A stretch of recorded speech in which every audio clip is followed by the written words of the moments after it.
Chapter 3. I can't sleep. I toss. I turn. Mango tosses and turns with me. Had I misunderstood Billy? Was his mother right? Does he just make things up? After all, my name isn't even remotely purple and orange. The sun streams through the blinds and brings no answer, only more questions. Why does the only person in the world who might see things the way I do have to be 5 years old? Maybe everyone sees this way at 5 and I didn't outgrow it. Should I try to find Billy again? What would I say to his mother? All these things are rising inside my chest like the foam on top of a shaken up soda can. Bubble, bubble, gurgle.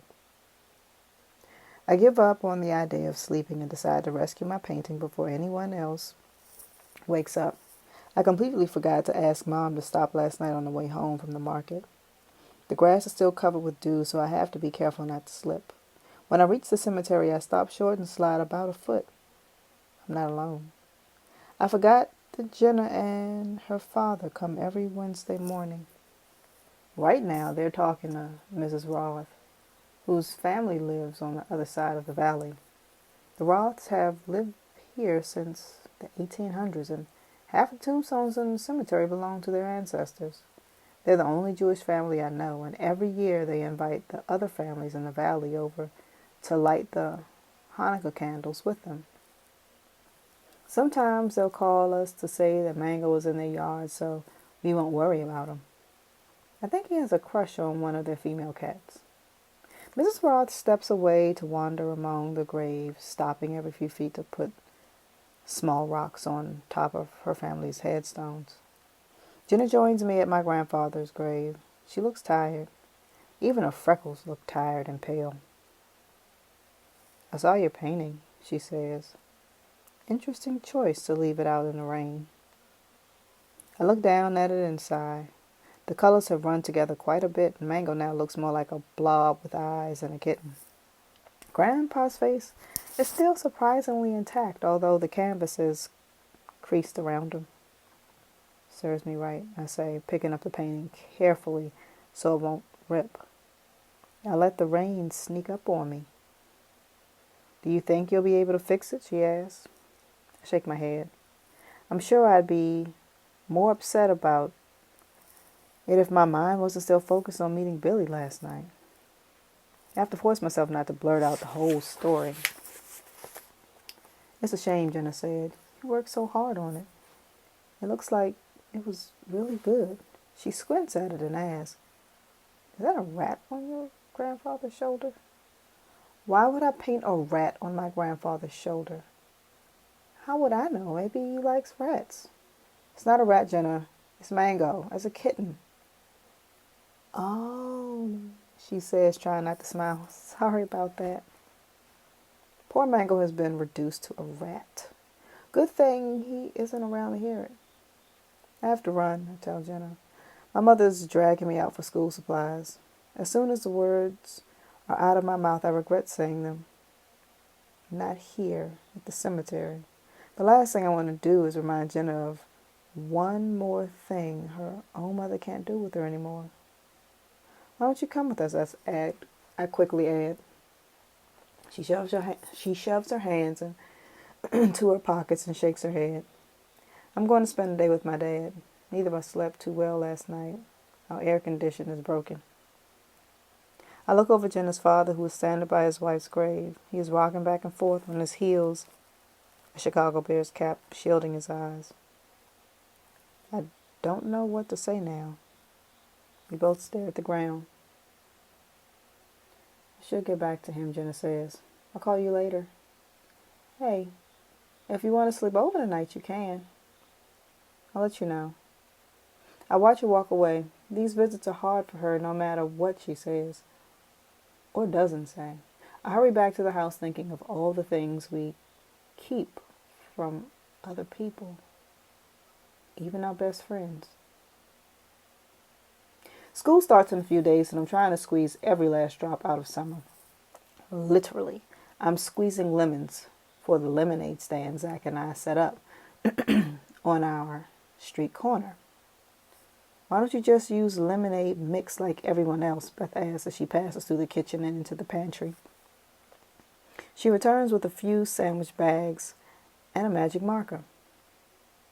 This is a quality establishment, Zach replies, carefully stirring in the sugar with a long spoon. What are the bags for? I ask Beth.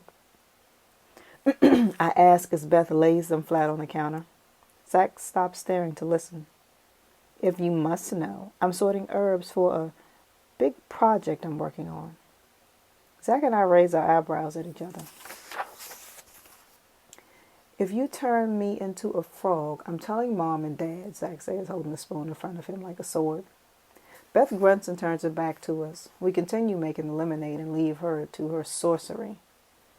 When we are alone again, I ask Zach, does the yellow of this lemon remind you of anything? Oh? Like what? Oh, I don't know. Like the letter A or the number 4? He stops mid-stir. What are you talking about? Never mind. He stares at me as if I'm crazy, but cuts the next lemon and starts squeezing. I just had to make sure. 3 hours later, we return to the kitchen. We're hot, sunburned, and only $4 richer. Mom reminds me we have to leave for Mango's vet appointment in 15 minutes. It takes 10 minutes just to find him hiding under my bed. He pretends not to understand me when I explain that the visit is only a routine checkup. I finally spray him with water and he turns right into the cardboard cat carrier with a picture of a kitten and a spaceship on the side.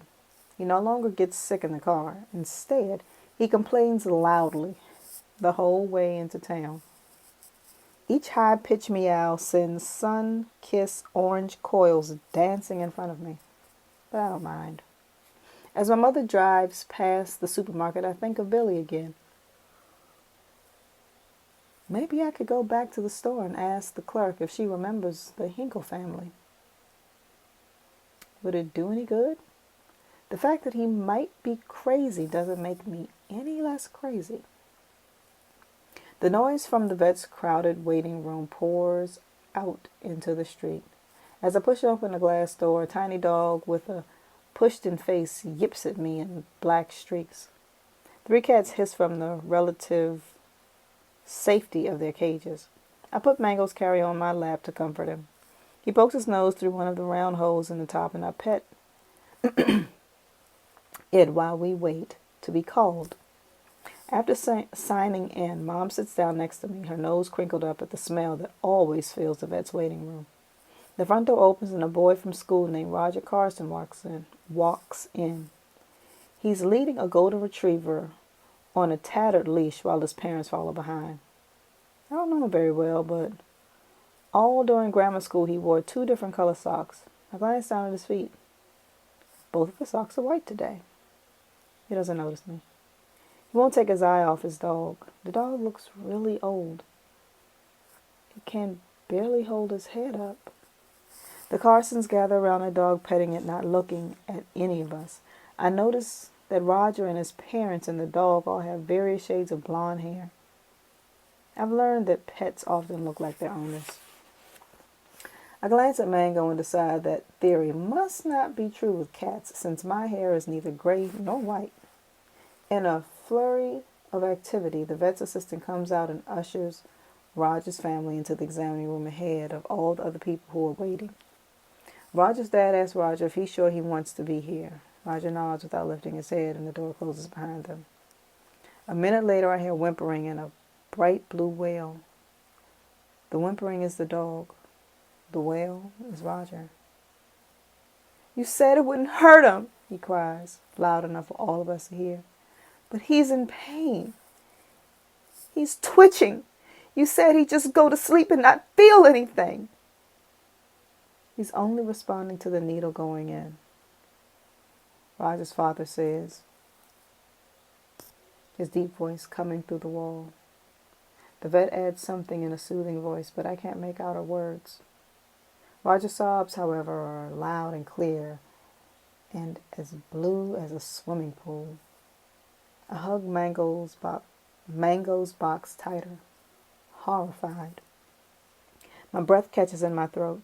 All the people in the waiting room draw their pets closer too. My mother reaches over and puts her hand on mine. I close my eyes. Spirits of dog heaven, of the soul of Roger's yellow dog, a good dog, and much loved. We sit without moving until Roger and his parents come out of the room, their faces wet and red and puffy. No dog.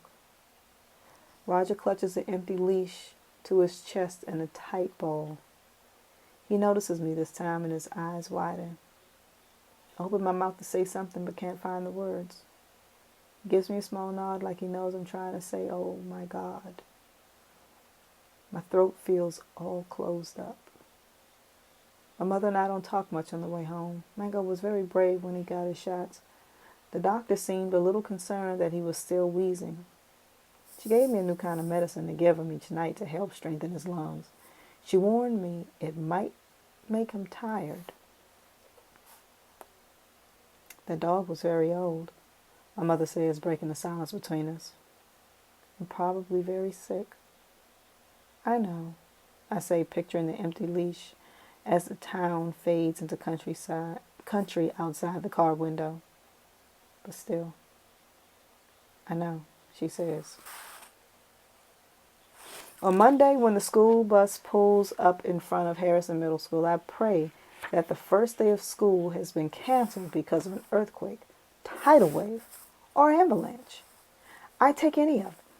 I'm supposed to be one of the big shots this year. The 8th graders rule the school. But I don't want to rule anybody. And I definitely don't want to take pre-algebra in Spanish. Zach bounds down the steps of the bus, thrilled to be in middle school at last. It's supposed to be the reverse.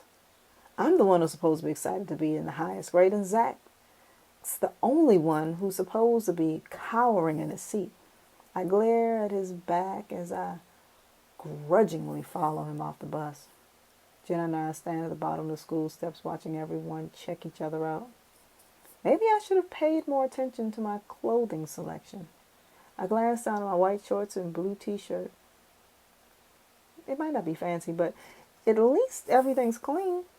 And I did pull my hair back in a barrette.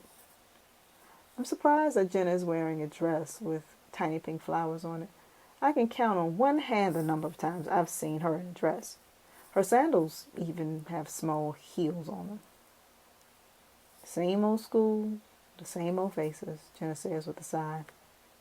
We watch 2 cheerleaders run up to each other and embrace with a squeal. Jenna shakes her head. I really don't think they need to wear their cheerleading outfits on the first day of school.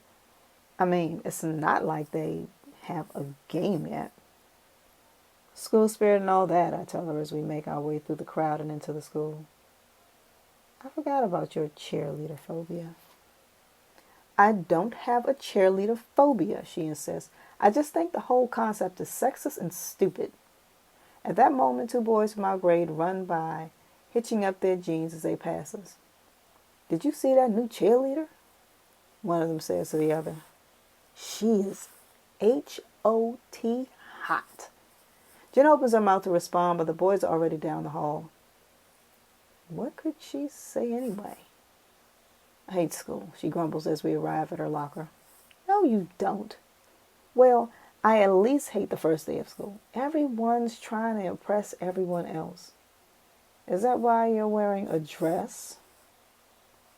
Is it that bad? She asks, smoothing her skirt. No, it's nice, I tell her.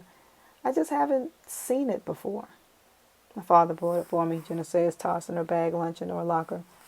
You know, as a first day of school thing. I bought shorts and a t-shirt to change into. No, you should keep it on, I tell her as the warning bell rings. And don't go into lunch without me. Do I ever? She calls out, hurrying down the hall to her homeroom. My first class after homeroom is American history. History is one of my favorite subjects because I'm good at it. Once I learn the date of a certain event, I can easily remember it by its colors. I remember names the same way.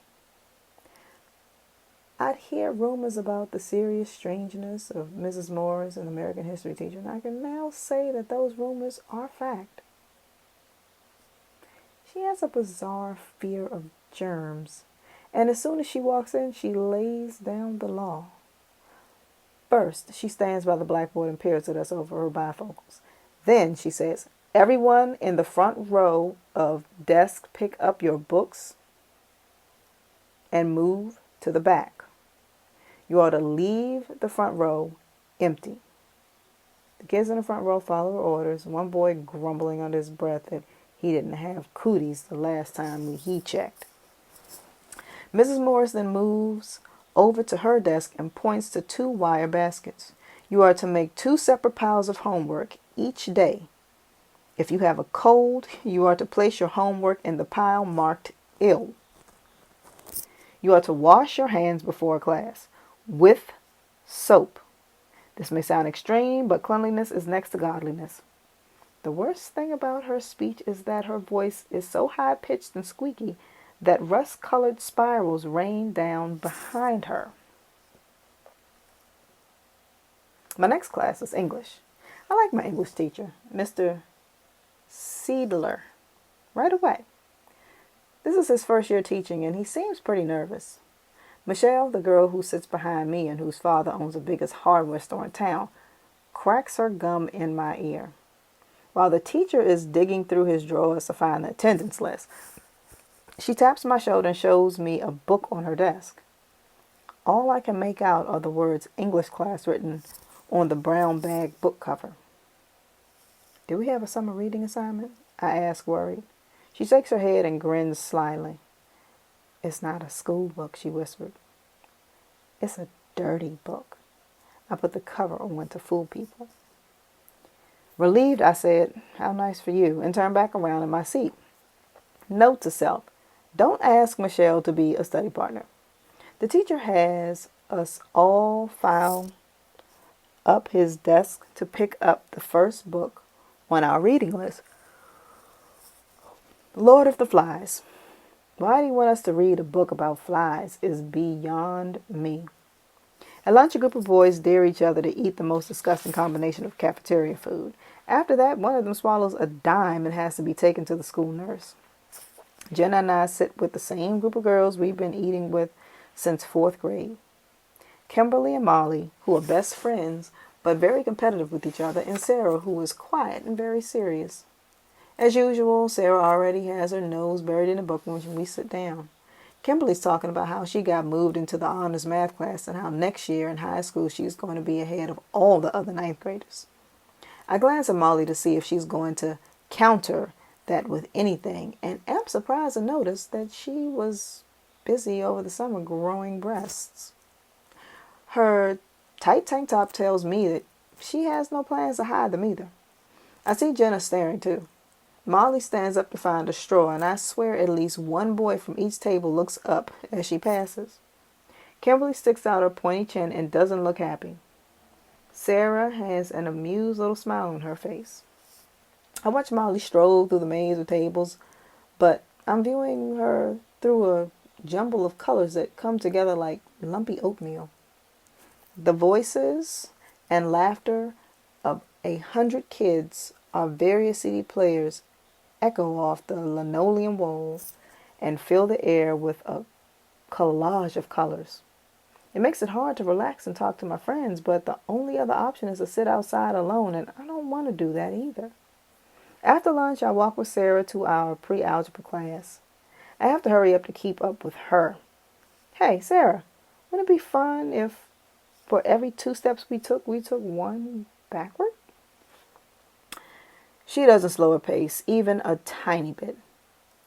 "Why would we do that?" she asks. "Then we'd be late. Honestly, Mia, you only have one chance to make a first impression." Who says things like that? I slow down, but she keeps up her breakneck speed. I make it to class right before the bell rings, and the teacher's already writing an equation on the board. I'm sunk already. I just can't grasp how to solve it. Normally, an X is a shiny maroon color like a ripe cherry, but here, and X has to stand for an unknown number.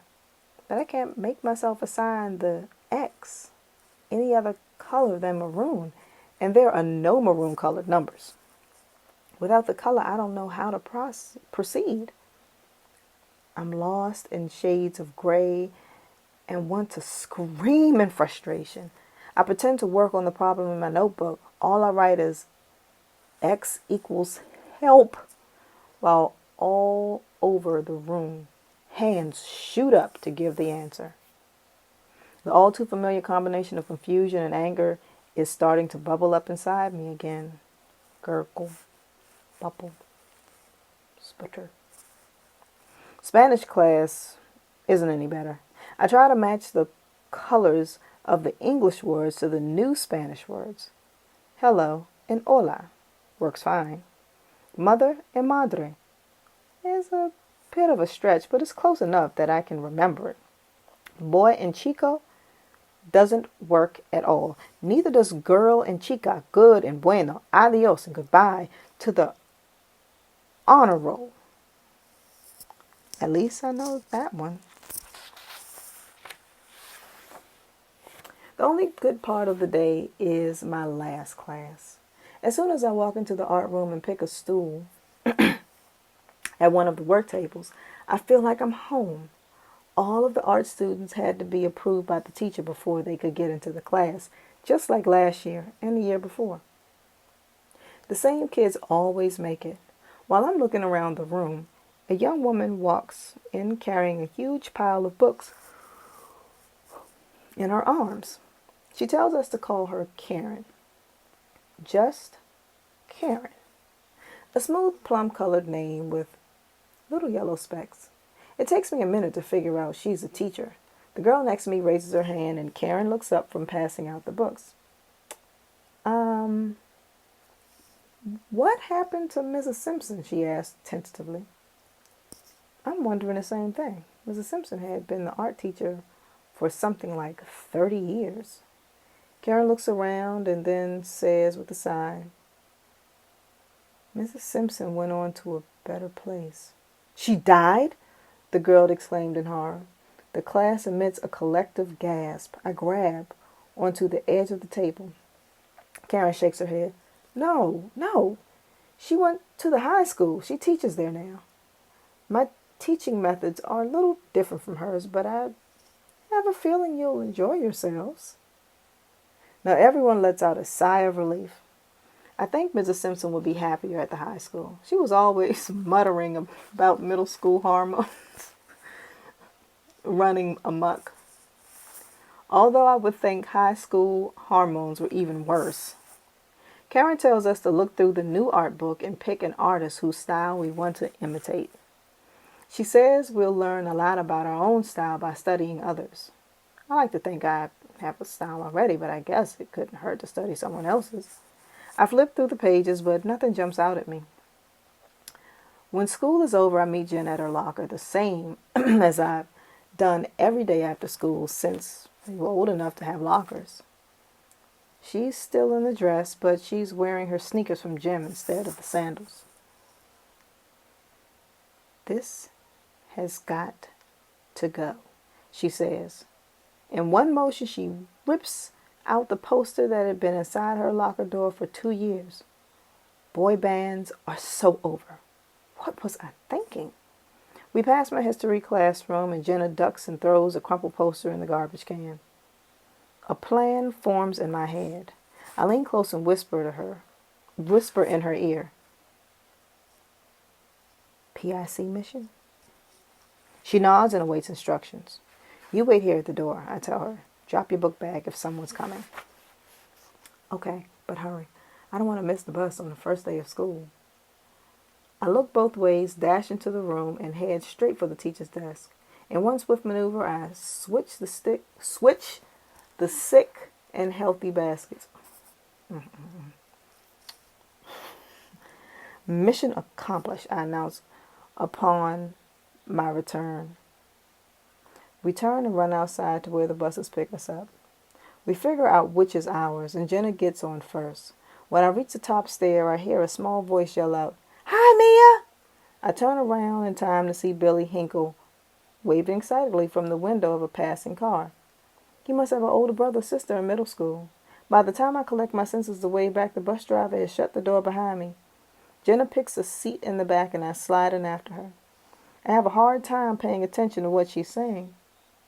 It would be easier to pretend I never met Billy and to forget about my colors. As the bus rolls out into the countryside, I decide to try. I'm going to be so normal that when people look up normal in the dictionary, my name will be there.